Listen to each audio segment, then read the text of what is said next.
go to. Kings-Hants is home to several Aboriginal reserves. What is your plan to build a stronger relationship with them to benefit all Kings-Hants residents? This is one for me that I've had the opportunity to work on since the nomination. I've had the opportunity to speak with the council at Kings-Hants. I've had a long working relationship with the people of Sebago-Negedy through the work of Tide Fest and also with the East Hants Sport Hall of Fame, where we recognize Peter Julian as an inductee as part of our class. I think any member of Parliament who has Indigenous communities in their community has to recognize that there's a constitutional relationship and a role and a responsibility that we need to make sure that those voices are heard in Parliament. Over the last 4 years, our Liberal government has worked with Indigenous communities to support infrastructure, to work towards further reconciliation. And my commitment to you here in the room is to continue to build relationships with our 3 Aboriginal communities here at Kings-Hants. I was actually at one here today as part of Treaty Day. So I'll continue that work and continue to be their voice and their conduit towards the federal government. Thank you.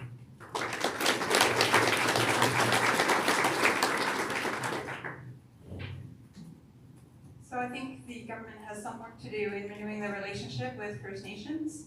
We need to implement the recommendations of the Truth and Reconciliation Commission. We need to legislate the UN Declaration on the Rights of Indigenous Peoples. And then specific to the reserves in our riding, there are some really exciting things happening at Kings-Hants First Nation. I was looking at the development proposals for the Kings-Hants landing there, and they want to include a whole new development with a market and a cultural center, and that is through a very positive relationship with the federal government. So I think we can look at positive relationships and build on those and expand those to other areas as well.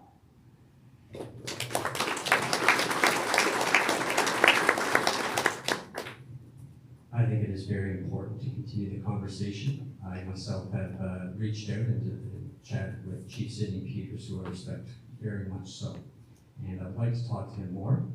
We have an email that's recently been sent out to him, so I'm sure he'll get back to you on that particular one. But across Canada, there's certain communities that are really suffering, some that don't even have clean drinking water.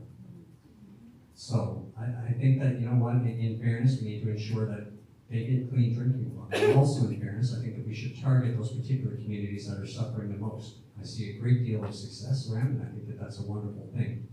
But we should be respecting their sovereignty. We should also be targeting the money, because Canadians don't have all the money. We're telling veterans that there's not enough for them, and Indigenous people that there's no water. So we would look to focus on Indigenous peoples as they're Canadians, just like each and every one of us, and treat everyone equally, which is good to be treated like a Canadian. Thank you.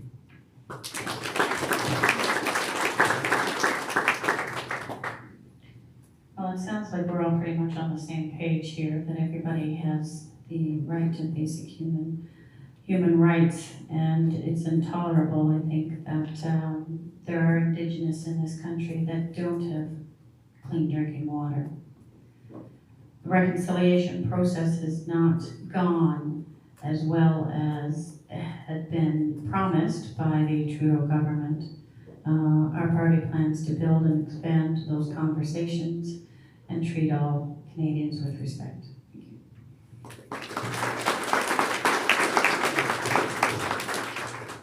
Well, I guess we can start by saying that we are actually on the unceded land of Mi'kmaq people. Secondly, happy Treaty Day. So obviously our relationship with our Indigenous people has been fraught with horrible colonialist actions by successive governments in this country.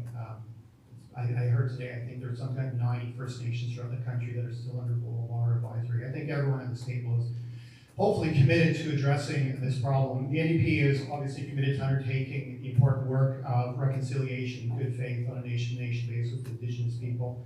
And I'll just say my own personal efforts. I work with at-risk kids in the city. We have St. James and Dale students tutor mentor at-risk kids. And these are the kind of programs that I really like to bring to our First Nations communities and not only help them with their academics, but also to help them take pride in their culture and pride in their community. Thank you.